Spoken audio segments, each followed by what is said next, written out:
A Rádio Rio de Janeiro passa a apresentar o programa Estudo das Obras de André Luiz. Vamos refletir sobre o livro Os Mensageiros. Produção e apresentação, Marco Antônio e Tereza Cristina.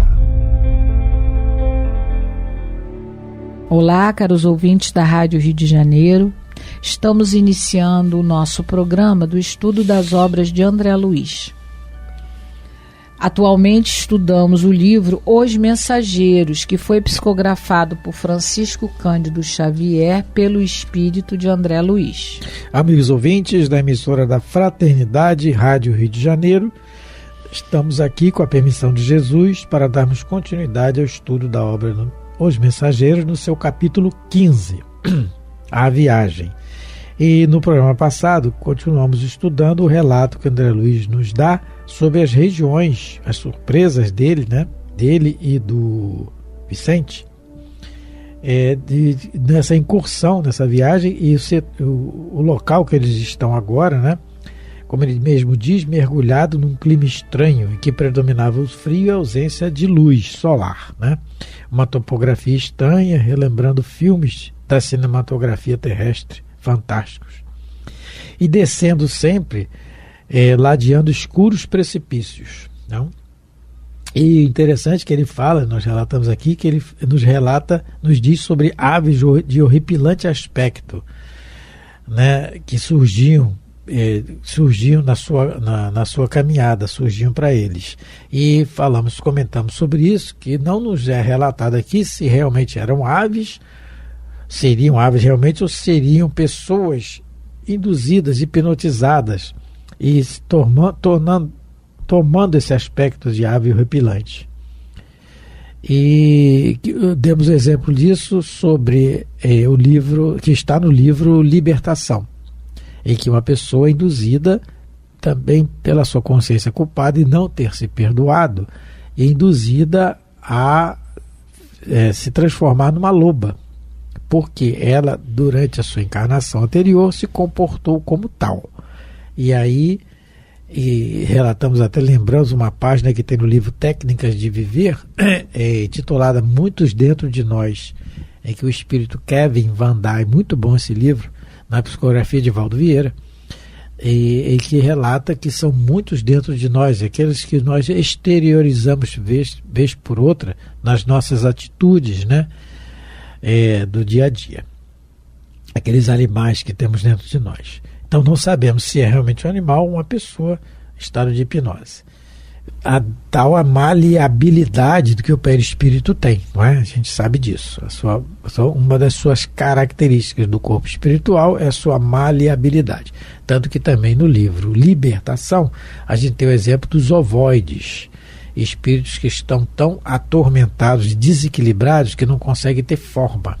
E o André Luiz chama de ovoide, que é uma forma ovalar, né? São espíritos que estão ali, totalmente hipnotizados, subjugados. E aí ele relata também da rija ventania que soprava em todas as direções. Quer dizer, um ambiente realmente tenebroso, né? Caracterizando a exteriorização assustador. Novamente. E ele estava doido para correr.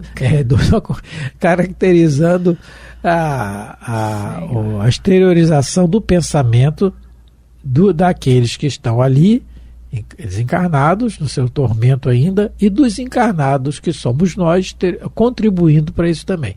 É bom a gente sempre lembrar, porque a exteriorização do pensamento, né? Conjugando com a informação que os espíritos nos dão, como está dando agora, da nossa responsabilidade em tentar educar os nossos pensamentos. Porque onde o pensamento vai, aí vou eu. Tudo aquilo que eu desejo mal a alguém, eu não estou dizendo que a pessoa está certa ou que está errada, que é a atitude dela, mas se eu desejei mal a ela, eu estou contribuindo para manter esses ambientes que são relatados para nós. Pensamentos de raiva, de ódio, de teimosia, de ciúmes, tudo aquilo que é desequilibrador, né? Por isso que Jesus dizia, podeis errar não só por atos e palavras, mas também pelo pensamento, né? Exatamente, isso mesmo. Isso está muito bem relatado também, gente, no livro Libertação, capítulo 4, Numa Cidade Estranha, tá? Também está muito bem relatado lá. E aí o André Luiz indagou também, comentamos sobre isso. Meu filho, por favor, Aniceto, por quem sois? A gente até lembrou de Marco Aurélio, que gosta de falar pelo leite de sua mãe, meu filho, aquela santa que te criou. O que é isso aqui? Por quem sois? Nada vos pergunto por ociosidade. O que é isso? Né? E o Aniceto vai explicar a ele que esse mundo é a continuação da nossa Terra. Nós vamos começar a ler, a gente não leu ainda. Mas aí, só para lembrar que a gente não conseguiu ler no último programa, um artigo que Allan Kardec coloca na Revista Espírita do mês de junho de 868. Porque o que a gente está comentando aqui? Que existe um espiritismo antes do Chico e um outro depois. Porque o Chico Xavier, e a gente chama assim com tanta intimidade, meu Deus do céu. Perdão, Chico. Ele não liga, não? Ele não liga. Isso graças a Deus, ele conhece, né, a nossa inferioridade. O Chico, missionário de Jesus na Terra, para ampliar para nós, explicar um pouquinho mais sobre a realidade do mundo espiritual, né? Porque Kardec também teve notícias dessas regiões. Não é só que ele, com certeza, por orientação dos espíritos, porque certas passagens, os espíritos dizem para ele que certos conhecimentos era para guardar para ele. Não era o momento certo aquele naquela hora de passar. Eles sempre orientavam Kardec. Então Kardec recebeu uma carta lá de uma cidade chamada Sétif. Qual é o mês, Tereza? Junho de 1868. Ah, tá, junho. Esse relato está em junho. Certo. Ele recebe essa carta dizendo que um cura... O que é um cura? Na época, lá na França, algumas aldeias, algumas cidades do interior tinham um sacerdote que cuidava da comunidade, né? E esse senhor chamava Senhor Bizet. Esse cura era o Senhor Bizet. E ele era uma pessoa muito boa, pelo que eu li, quem quiser ler o artigo todo, ele morreu de cólera, porque teve, no último verão, antes dele morrer, teve uma epidemia de cólera muito grande, muita gente morreu de fome, houve um inverno muito rigoroso e depois houve a cólera. E ele acabou desencarnando, mas ele era uma pessoa boníssima. Ele ajudava todo mundo, mas infelizmente aconteceu essa tragédia nessa cidade lá onde ele morava, Sétif. Ele morreu no dia 14 de abril, não é? 15. No dia seguinte, a sua morte em 15 de abril. Então ele morreu dia 14. Foram celebradas suas exéquias. E aí... 15 de abril. O senhor Bizet, cura de Sétif, faleceu em 15 de abril, 15 com a de idade abril. de 43 anos. Vitimados pela fadiga. E também pelo cólera, né? Depois ele vai falando. Eles querem mudar o aniversário do moço. O aniversário da morte. Da morte, Então aí ele é evocado. Ele é evocado por Allan Kardec na Sociedade de Paris, né? Em 14 de maio de 1868. Então ele foi evocado em 14... Morreu. Olha só como é que o moço... né, é evoluído. Ele morreu em abril, 14 de maio, um mês depois, ele foi evocado e o artigo está na revista de junho. E aí ele diz que está feliz, porque ele, né, estou feliz, Senhor, a Kardec, pelo benevolente apelo que houveste por bem de me dirigir, tudo bem.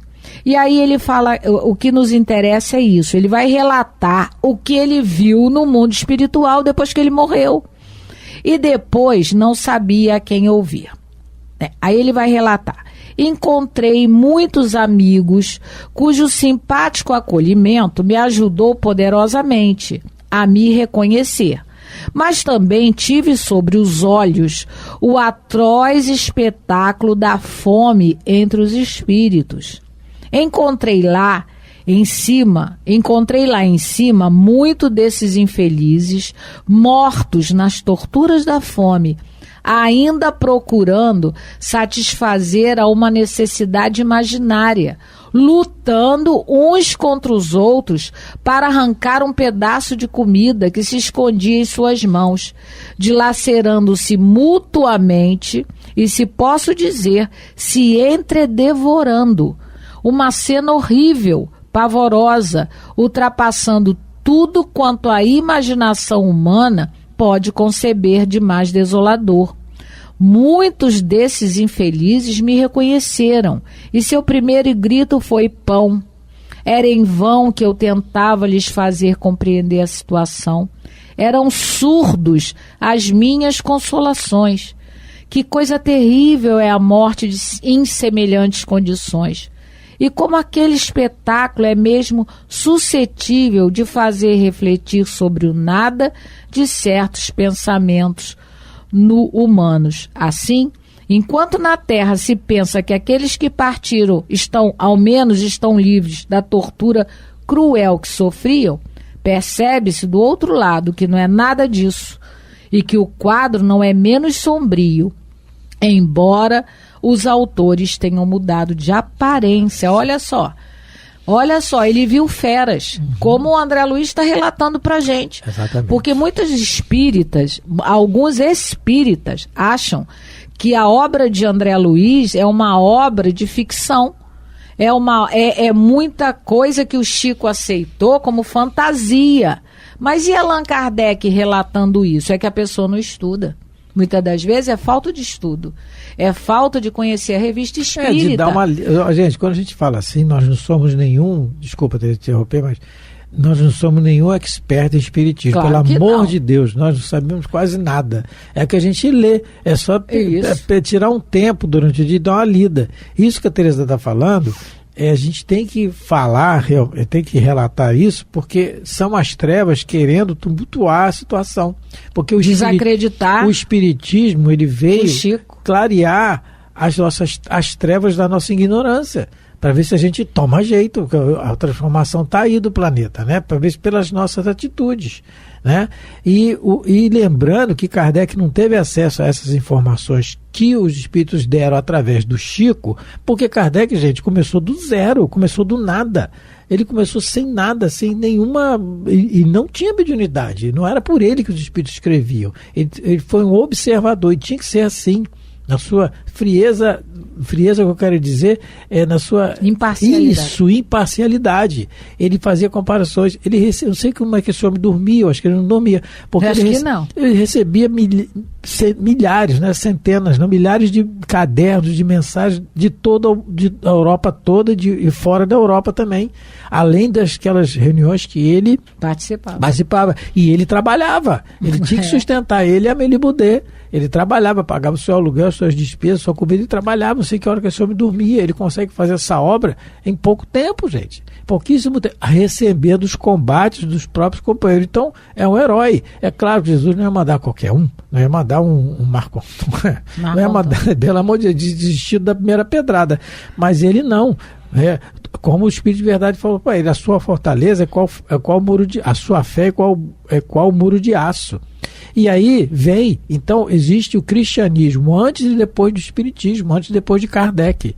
E existe o espiritismo antes e depois do Chico por causa das informações. A veracidade que tem nas obras do Chico, as através do Chico. A obra não é do Chico, os livros não são dele, os livros são dos espíritos. A doutrina não é de Kardec, não é do Chico, a doutrina é dos espíritos, é doutrina espírita, são enviados de Jesus. Então, a obra através do Chico, através de unidade, ela vem nos relatar os detalhes, como a gente está lendo aqui, que a Tereza leu. Como é que Kardec, se ele embrenha, não ia dar tempo, ele desencarnou, ele praticamente foi infarto, cansaço, não tinha como, o homem não dormia. A missão foi cumprida, a missão dele foi cumprida.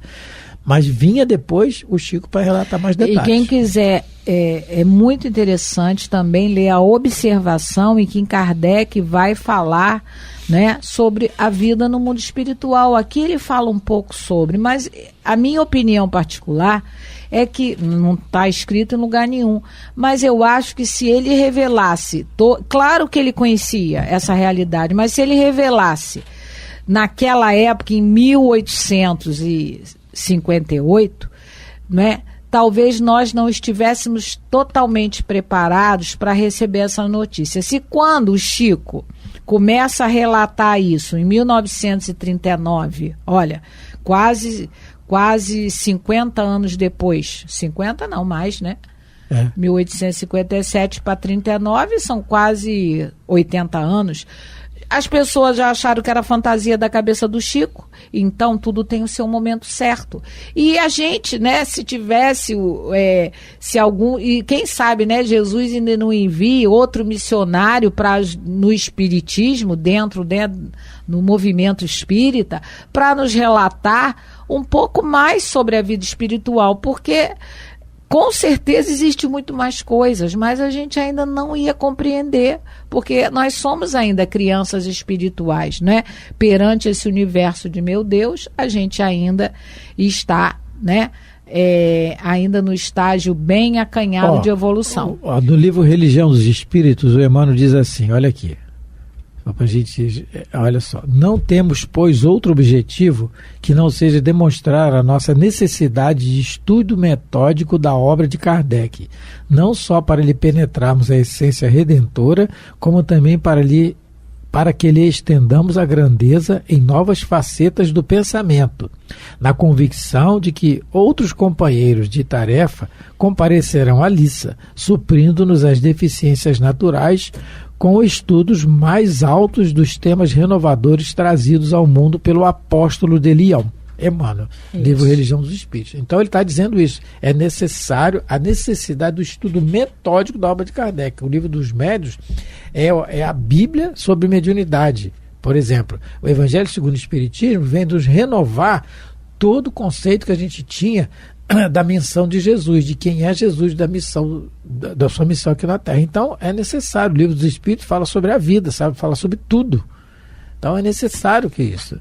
Então, quando a gente está falando, exaltando também as obras psicografadas pelo Chico, a gente está vendo a necessidade do complemento do raciocínio. E mais uma coisa também, o doutor Haroldo Dutra Dias, há um tempo atrás, ele fazia um trabalho da veracidade das obras de Emmanuel. Dos romances de Emmanuel. Ele acho que não deu tempo dele continuar, mas alguma coisa ele fez. E muito interessante, tem essa palestra na internet. Porque ele pegou, por exemplo, o livro Renúncia, pegou detalhes do livro Renúncia, que nomes de rua, situações de colonização na América, plantação de fumo de tabaco em Connecticut, na América, que está relatado lá no livro Renúncia, certas situações que o Chico não tinha condição de saber na década de 40. Como que o Chico ia saber aquilo?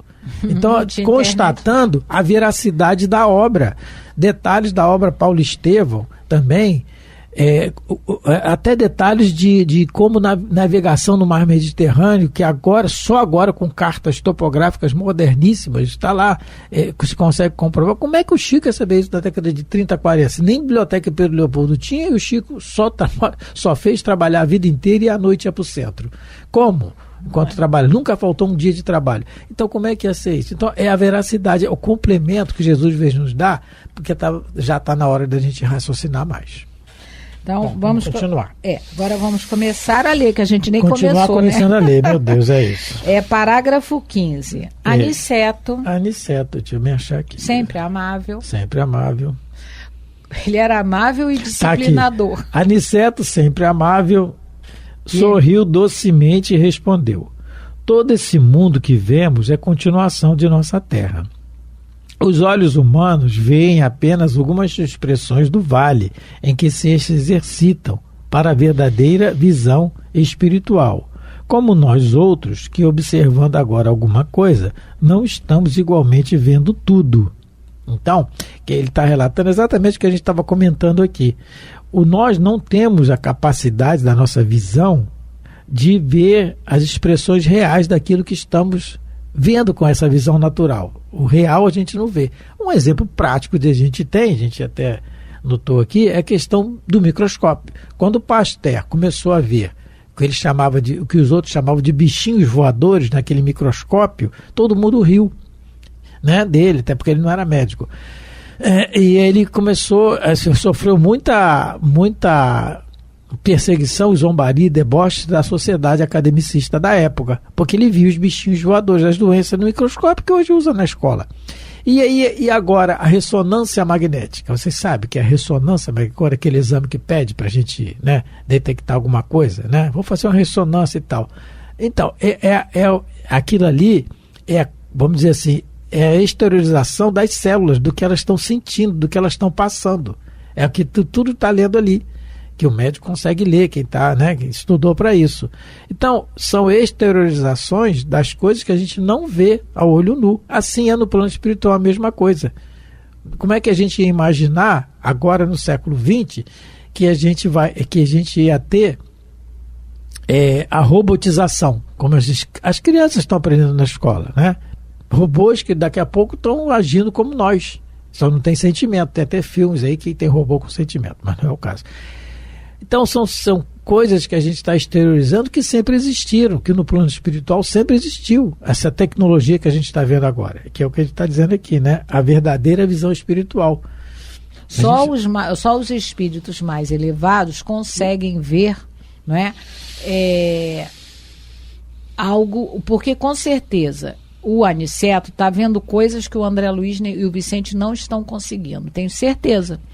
Vou dizer por quê e vou mostrar. No livro Missionários da Luz, no capítulo 13, quando o André Luiz vai assistir a reencarnação do Sigismundo, no momento em que vai acontecer, né, essa ligação de mãe e filho, o André Luiz relata assim: leve rumor, tá todo mundo desdobrado, a Raquel tá desdobrada, que vai ser a mãe do Sigismundo, o Adelino tá desdobrado, o Sigismundo tá ali, né, desencarnado, vai ser ligado a ela, e tá o pessoal todo ali, tá o Alexandre, tá o André Luiz, e ele diz assim: leve rumor que apenas encontrava eco em nossos ouvidos se fazia sentir em cima de nossas cabeças.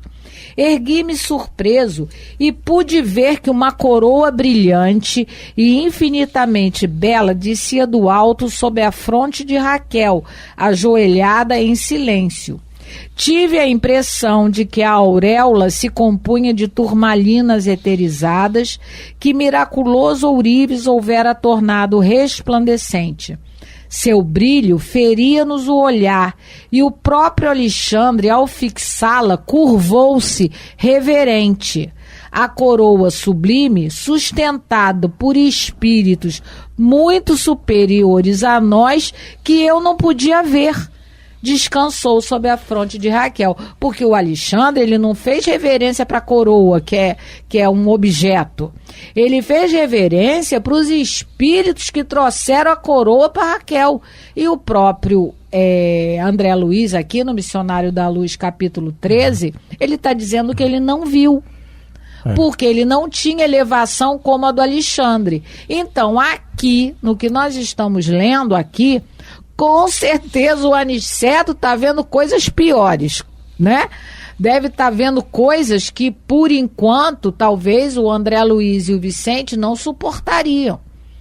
E pode estar vendo também uma ajuda que também eles não estão vendo. Porque a visão se dilata, essa visão espiritual, ela se dilata conforme a nossa evolução.